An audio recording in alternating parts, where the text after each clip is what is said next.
म चाहिँ कति धेरै पढ्नु थियो त्यही भएर ढिला भएको आज। म पनि आज 4 लाइभ आएको थिएँ फेरि अघि सुशान्तसँग मसिन कलमा कुरा भइरहेको थियो अनि अस्तिको बारेमा सोध्नु पर्ने थियो के गर्दा गर्दै लेट भयो अनि अघि आएर एकछिन घुम्न गएँ कता कतातिर यसो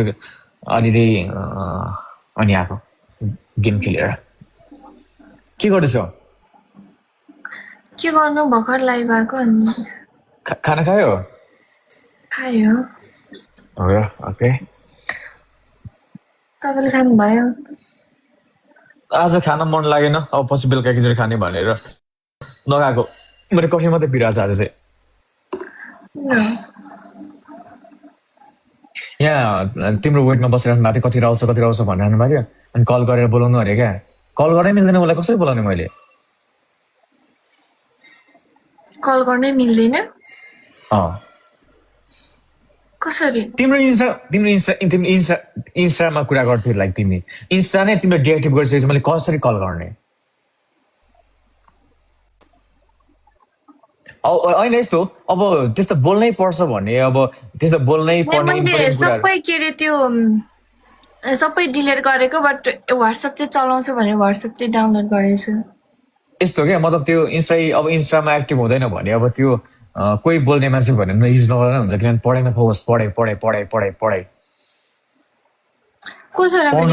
बोल्ने मान्छे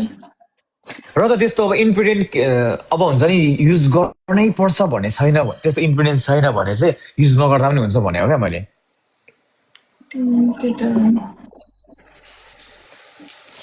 अनि आज के खै त तिम्रो एरिसहरू कता गयो एरिसहरू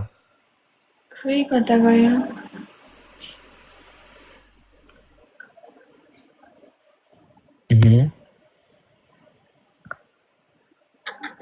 फेरि चाँडै लाइभ इन गर्नुपर्ने हुन्छ किन के भएर के भयो केही सकिया छैन क्या त्यो के अरे लेख्नु पढ्नु त्यही भएर है कसको फोन आएर फोन उठाउनु मैले फोन उठाएन मैले उयो के भन्छ उज्यालो बनाएको क्या त्यो नलाउनु के चाहिँ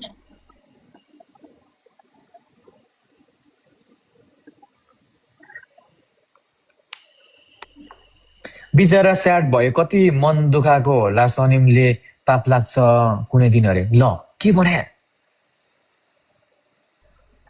के कमेन्ट मैले मन दुखाएको छैन कस्तो फेरि पाप लाग्छ मलाई अरे के भनेको कमेन्ट्स ओ माय गॉड तपाईलाई मन दुखाकै हो हजुर राष्ट्रिय कलाकार बरु आयो हो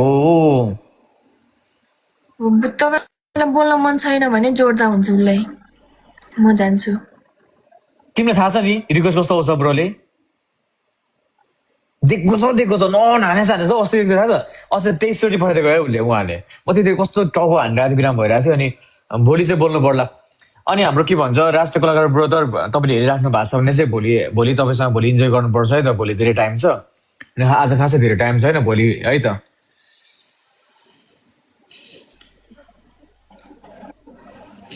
मलाई पाप लाग्छ अरे हो 100% यहाँ भन्ने आएको तिमीले के कुरा एक्सप्लेन गरिदियो यार हो त तपाईँले मन दुखाएकै हो त अब तपाईँलाई पाप लाग्छ त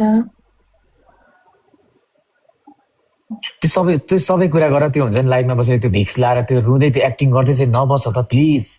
बिन्ती छ त्यो हुन्छ नि बिजोग देखाएर पुरै त्यो अस्ति मैले देखेर बेल्जियम पैसा होला सायद हाँस कराउ बरु लाखपा चाहिँ फुङफुङ भनेर इन्जोय गर होइन बरु तिम्रो इङ्ग्लिस बोलेर बरु लाइभ बस्छ तर त्यो विरक्त त्यो एकदम हुन्छ नि म्युजिक पनि स्याड लाएर त्यो पुरै आँसुमा पुरै यस्तो गरे तिमीले एक्टिङ गरे त्यो म बुझ्छु तर त्यो भएन क्या त्यो छोडिदियो त्यो काम हुँदैन सहेन गाइस त्यो चाहिँ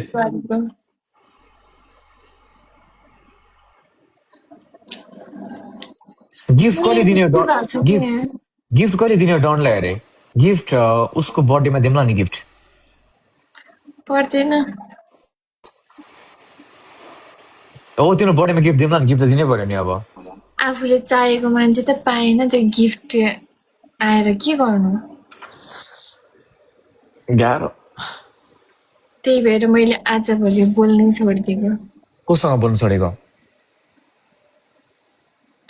कोही मान्छेसँग कोसँग बोल्न छोड्यो खै अब हेर यता 3-4 वर्षभित्रमा तिमी कोसँग बोल्यो के गरेको मलाई थाहा छैन केही पनि होइन तर अब तिम्रो मनमा के छ कसो छ मलाई सेयर गर लाइक तिम्रो हरेक कुराहरू अलिकति के भन्छ हुन्छ नि एउटा के भन्छ गाइस त्यसलाई उम्, माया गरेको मान्छेले नि तिम्रो 3-4 वर्षभित्र के भयो तिम्रो 2 वर्षभित्रमा के भयो पास्ट हेर्दैन ल चाहे जेसुकै होस् माया गर्छ भने यदि रियल माया गर्छ भने रियल माया नै गर्दैन त सुसानले दिन्छ अरे त के भन्छ गाइस कमेन्टमा म त्यो त्यसमा राखेको डमी कट पुतली होइन ल डमी कट पुतली के भने डमी कट पुतली चाहिँ के हो बुझेन के हो त्यो आइफोन कहाँ आइफोन उसँगै 17-18 बोकिरहेको छ भने आइफोन कसरी गिफ्ट दिने आइफोन त्यस्तो कुराहरू त्यसलाई गिफ्ट भन्दैन गाइस गिफ्ट भनेको एउटा मेमोरी त्यो गिफ्टबाट चाहिँ लाइक एज अ त्यो गिफ्ट पछिसम्म आफूसँग भयो भने पनि त्यो गिफ्ट देख्ने बित्तिकै जुन मान्छेले दिएको त्यसको हरेक कुराहरू एकदम मेमोरी फुल हुनुपर्छ क्या गिफ्ट भन्ने कुरा ट्याटु गिफ्टहरू चाहिँ किनभने त्यो फोनहरू त्यो खानेकुराहरू बिस्कुट चक्लेट त्यो भनेको त्यस्तो त्यसलाई गिफ्ट भन्दैन पर्दैन मलाई गिफ्ट रिङ अरे क्या रिङ मलाई रिङ पनि चाहिँदैन मलाई केही पनि चाहिँदैन के चाहिँ चाहिन्छ म भन्नु त भन्छु मेरो बर्थडेमा विश पनि नगर्नु ओ माई गड किन नि त्यस्तो अस्ति पछि सुशान्तले गफ हान्दैछ सुशान्तको जिआफ पहिलेको भन्दा चाहिँ म सबैको गर्लफ्रेन्ड हो सबैको एक्स हो नि अब यो भइभरको होइन जो आउँछ तिमी मेरो पहिलाको एक्स हो होइन यो मैले एक्स भन्ने कुरा कहाँ के गर्नु किन निकाल्यो सनिम डन्ने ट्विट गरेको भिडियो रिमभ छ त हो र ओके साँच्चै हो न होइन के छैन अब उसले रिमभ गरे पनि अब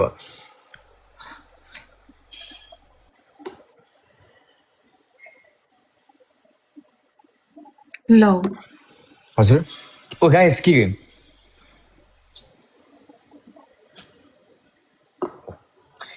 सनिमले विश गर्दैन 100% अरे विश भन्ने कुरा सोसियल मिडियामा देखाएर गर्नुपर्छ भन्ने हुँदैन नि